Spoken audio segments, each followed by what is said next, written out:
right, so this particular contract or addendum is going to be added to your contract when you're in the circumstance of working with a buyer who needs the proceeds from a sale of another property in order to purchase the property you're writing a contract on. Sorry, I'm losing my voice.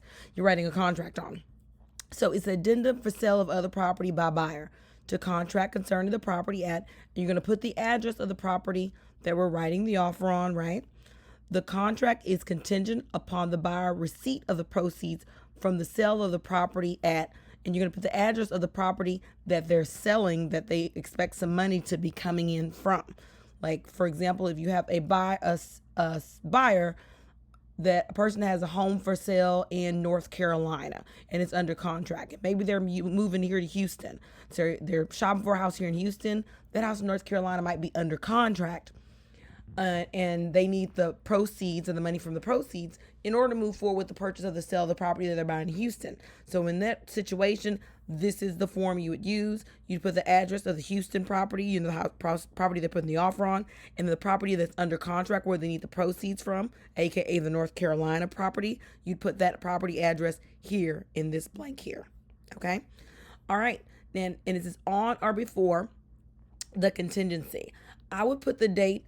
Like, say if the property here is under contract, North Carolina, I would put the day after that it's supposed to close. Like, if it's under contract and has a closing date, I would use the date after it's supposed to close for the contingency. When I think the money, I should have the money, all right, is how long I'll have that contingency in place.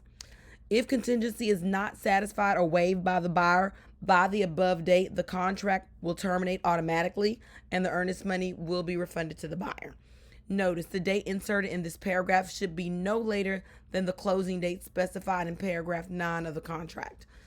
You can do that. The one reason I don't do that is because that's not fair to wait until like the day of closing and be like, well, I don't have the money, and it drops out. It just really depends on your buyer and how flexible the seller is with you, the buyer. It's what they agree to. But yeah, let's keep going. If seller accepts a written offer to sell the property, seller shall notify buyer of such acceptance, and the seller requires the buyer to waive the contingency. Buyer must waive the contingency on or before 3 days after. I say 3 days because you should know, after the seller notices to the buyer. Otherwise, the contract will terminate automatically and the earnest money will be refunded to the buyer. So what this is saying is, okay, we go under contract with this, and yeah, I'm waiting for this date. However, I can still show this property and have open house, and people might write other offers or backup offers for me. If another offer is extended to me, the buyer on this property up here, I can come to this, the seller can come to the buyer and say, hey, Mr. Buyer, I got another contract on here. Either A, you're going to move forward without your contingency, or B, you can drop out and let the other people come on in because they don't have a contingency. I want to sell my property. So this is what this is saying. If the buyer does get another offer, they're gonna give it to you, but you have first right of refusal. But you have 3 days to say something. Otherwise, the contract is gonna automatically be terminated and the money's gonna be refunded. Okay. Buyer may waive the contingency only by notifying the seller of the waiver and depositing. Hey, there might be a little money that they deposit in whatever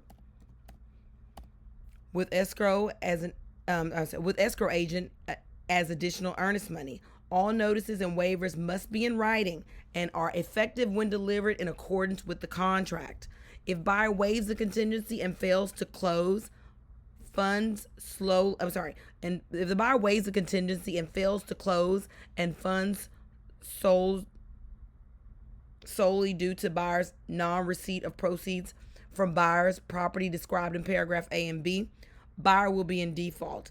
If such default occurs, seller may exercise the remedy specified in paragraph 15 of the contract, which is either A, I take the earnest money, or we can lawyer up. But for the most part, most people take the earnest money. For the purposes of this addendum, time is of the essence, and strict compliance with the time frame performance herein is required. And it's really just that simple. You have the buyer's signature there, and the sellers will sign off on it there. And once you have a copy, you're going to send the copy to all the parties in here. But that's pretty much it. Um, yeah, if you have any additional questions about addendum for sale of other property, or this contract to help uh cover the backup of here, let me know.